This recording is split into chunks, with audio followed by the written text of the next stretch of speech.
Assalamualaikum sahabat Viz TV. Di samping saya sudah ada CCTV yang zaman now kekinian. Jadi biasanya disebut dengan IP cam. Sebenarnya banyak banget merek ya di pasaran, dari merek yang lokal misalkan spek, terus merek-merek Cina yang OEM yang mereknya bisa apa aja gitu walaupun bentuknya sama. Tapi terkadang walaupun bentuknya sama itu aplikasi Androidnya berbeda-beda. Jadi misalnya keluaran satu Buds A itu aplikasinya misalkan Android Cam, terus nanti produksi berikutnya batch B gitu ya, itu bisa beda lagi nama aplikasinya. Jadi di samping sini salah satunya adalah merek XVI Thunder Series. Jadi kira-kira sebagus apa ya? Di sini nanti akan kita unboxing, terus kita review, termasuk juga instalasinya. Kita cek juga situasi siang dan malam gitu ya. Apakah di kondisi malam hari juga cukup jelas, dan di samping ini juga kualitasnya sudah 1080 pixel ya. Jadi sudah cukup bagus, high definition juga. Yaudah langsung aja kita unboxing produknya. Oke, jadi seperti ini ya tampilannya. Ini agak penyok sedikit karena pengiriman. Jadi di sini tertulis XVI Thunderin Series. Oke, di sini sudah ada tulisan HD 1080. Terus kalau kita cek bagian bawahnya ini hampir mirip dengan atasnya ya. Ini bagian sampingnya nanti ada passwordnya juga tuh untuk login, yaitu 123. Ini biasanya aplikasi, jadi bisa pakai Android dan iOS. Ini tinggal di scan aja nanti aplikasinya. Kemudian sampingnya juga sama ya. Nah, ini yang agak berbeda di sini kayaknya ada spesifikasinya. Jadi kalau kita cek ini sudah support H264 formatnya. Terus kemudian di sini ini pakai WiFi ya. Jadi dia terkoneksi ke WiFi di rumah. Terus kita bisa lihat dimanapun menggunakan HP nih. Nanti kita akan praktekkan ya. Terus bisa dilihat juga di laptop nih tulisannya, gambarnya. Kemudian ini adalah fitur-fiturnya. Jadi pakai CMOS sensornya. Ini sekitar 1/4 ya. Terus di sini sobat bisa lihat untuk fitur-fitur yang lainnya. Bisa juga pakai kabel Ethernet yaitu RJ45. Ini bisa Cat56e, bisa Cat5e atau Cat6 gitu kalau mau lebih bagus ya. Jadi ini supportnya juga banyak tuh protokolnya. Oke, ini ada WPS nya juga. Terus kemudian WiFi nya juga support BGN. Jadi untuk WiFi umumnya udah aman ya. Untuk WiFi yang biasa. Oke, untuk power supply nya ini sekitar 5 volt 2 ampere. Jadi pakai adaptor nantinya. Oke, untuk konsumsinya pun hanya 5 watt. Jadi kecil ya sob. Kemudian di sini ada IR card dan WPS. Oke, langsung aja yuk kita buka dalamnya seperti apa ya. Di sini belum termasuk memori SD-nya ya. Jadi biasanya pakai SD card kalau mau ngerekam itu kita belinya terpisah. Nah, ini isi dalamnya. Banyak banget ya sebenarnya yang mirip seperti ini. Saya punya beberapa merek. Jadi persis banget nih memang bentuknya seperti ini. Jadi merek OEM Cina, terus merek yang lokal yaitu Spek, terus ini merek Thunderin. Untuk yang merek Cina itu kalau nggak salah setahun udah rusak sob. Tapi yang merek lain sih masih aman, sampai sekarang masih on ya. Nah, ini produk yang mirip juga. Nanti kita cek ya. Ini modelnya di sini ada 2 megapiksel 1080. Jadi memang umumnya kalau 2 megapiksel itu sudah full HD sob. Tapi di sini power yang digunakan hanya 5 volt 1 ampere. Oke, nanti kita cek ya. Dan ini tampilan bawah. Jadi nanti ada bracketnya buat dipasang di tembok bisa atau didudukan juga bisa. Ini kabelannya. Saran saya sih kalau misalkan memang bisa pakai kabelan karena biasanya gambarnya itu lebih lancar, lebih bagus kalau kita dari HP ngecek. Kalau misalnya WiFi, ini tergantung jarak ke WiFi-nya. Kalau misalkan jaraknya lumayan jauh, kita harus pakai WiFi yang bagusan juga supaya sinyal yang ditangkap sama kamera ini full. Kalau misalkan terlalu jauh gitu, misalkan di luar rumah dan wifi-nya di dalam rumah terlalu jauh, biasanya sinyalnya akan suka terputus atau suka susah koneknya gitu. Oke, tampilannya sih biasa seperti ini ya. Kemudian ada apa lagi ya? Di sini ada lubang portnya ya. Ini lubang SD card yang bawah dan ini lubang untuk adaptor. Kita cek lagi dalamnya ada apa. Di sini ada kertasnya nih. Ini kertas seperti buku panduan ya. Jadi buku panduannya bahasa Indonesia, artinya dia produknya resmi ya. Tuh ada kartu garansinya juga di dalam buku panduan ini. Kemudian ini adalah adaptornya.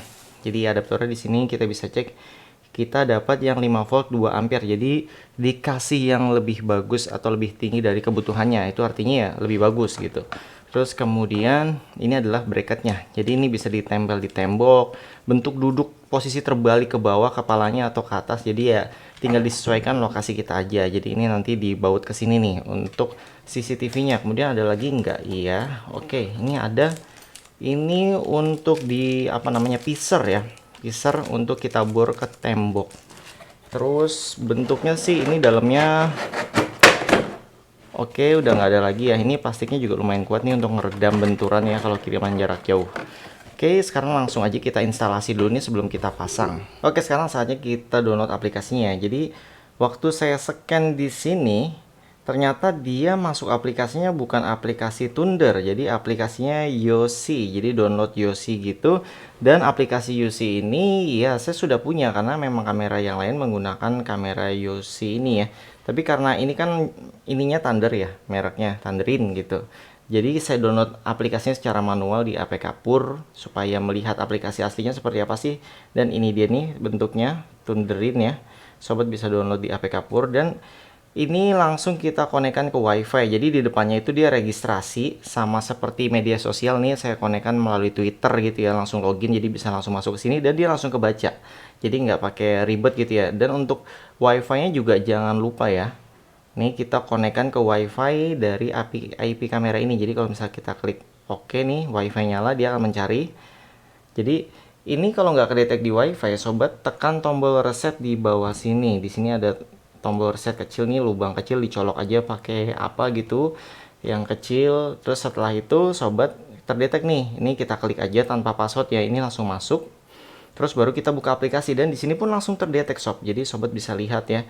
Ini tinggal diklik tambah gitu langsung otomatis kebuka seperti ini. Jadi mudah sih untuk koneksinya. Coba kita mulai play, apakah sudah bisa di play, apakah butuh registrasi yang lain. Jadi ini kita cek dan di sini diminta dibuatin password. Jadi kita masukkan password asal aja dulu ya. Oke, setelah sukses dibuat passwordnya, coba kita klik apakah bisa langsung digunakan ya. Ini langsung bisa digunakan tuh. Jadi kalau misalkan kita hadapkan ke kamera ke sini ini bisa ya. Jadi coba kita gunakan fitur putarnya nih. Ini kita putar-putar di sini, kita zoom dulu, kita fullkan gambarnya. Nah, ini full. Kita geser. Nah, ini dia bisa digeser-geser jadi ininya bergerak ya. Tuh. Ini ada tombol di sini juga kalau misalnya mau dipencet. Jadi kita lihat. Nah, ini bisa menampilkan sekaligus 4 kamera kalau sobat punya 4 jenis kamera seperti ini. Jadi dari satu HP ini ya. Ini saya hanya satu, jadi kita kembalikan ke yang satu dulu. Ini kalau tombolnya terbalik nanti bisa di pengaturan setting ada untuk membalikan tombolnya ya. Dan ini kameranya saya. Tuh, sobat bisa lihat. Dan di sini coba kita atur kualitasnya ya. Ada apa aja sih di sini? Ini kita back dulu. Jadi biasanya ada pengaturan settingan nih sob di sini sob. Nah, ini dia. Ini ada tulisan SD. SD-nya kita ganti yang kualitas HD. Terus kemudian di sini bisa ngomong juga misalkan ya. Cek cek 1 2 3. Nah, itu sobat bisa lihat ya suaranya. Jadi di sini ada mute juga nih kalau kita nggak mau dengerin suaranya. Terus ini ditahan kalau kita mau ngomong. Jadi ada settingan-settingan baik juga. Terus coba kita masuk ke pengaturan yang lain. Di sini ada menu setting nih di kanan.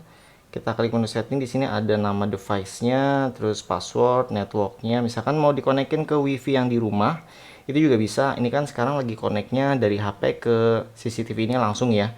Jadi pakai hotspot-nya punya si CCTV-nya atau di IPTV-nya. Jadi ini bisa kita ganti nanti misalkan station AP. Ini sih harusnya kalau anak muda kekinian tuh udah pada paham ya, karena tinggal di otak-atik aja. Kemudian ini ada SD card, ini belum saya colok SD card-nya. Terus kemudian waktunya, IP, bahasa, terus bahasanya juga hanya Cina dan bahasa Inggris. Kemudian ini intelligence setting, ini mobile tracking biasanya otomatis mengikuti gerakan ya. Jadi ini keren nih. Jadi sini kita cek yang kualitasnya aja dulu. Misalkan SD card-nya udah dicolok. Nah, ini sobat tinggal geser ke rekaman yang HD. Ini sayangnya belum saya colok. Terus ini motion aktif. Jadi kalau misalnya ada gerakan juga bisa direkam pas ada gerakannya gitu. Terus ini loop dan schedule. Jadi banyak ya settingannya ya. Itu misalkan ini kita tempatkan di dalam rumah gitu, dalam ruangan atau dalam kamar. Pingin nyalain alarm juga bisa, di sini ada alarm. Kita klik. Nah, ini sensitivitasnya. Jadi pergerakan sedang, pergerakan tinggi atau pergerakan yang sedikit gitu ya. Ini bisa disetting juga dan alarmnya nanti muncul notifikasi di HP kita kalau misalkan ada pergerakan di rumah. Terus ini banyak juga pilihannya berapa lama, misalkan 24 jam atau jam-jam tertentu aja itu bisa disetting semua dan suara alarmnya juga. Kemudian di sini ada cek IP-nya berapa. Jadi ya banyak sih settingan umumnya, cuman yang biasa dipakai ya itu tadi yang sudah saya jelaskan ya. Mungkin ini kita konekkan dulu ke WiFi yang ada di rumah ini ya. Coba kita masuk network. Ini lagi scan WiFi ya, dari sini scan gitu.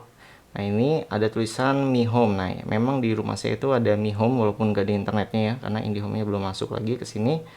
Ini kita klik Mi Home terus masukkan passwordnya. Oke, dia langsung connect ke Mi Home. Jadi kalau misalkan ini sudah connect ke HP yang di rumah, kita pakai internet apapun, dia online, jadi kita pun bisa cek dimanapun. Jadi di luar rumah, di mana aja, pakai internet biasa atau wifi apapun, itu bisa cek ke rumah kita ya.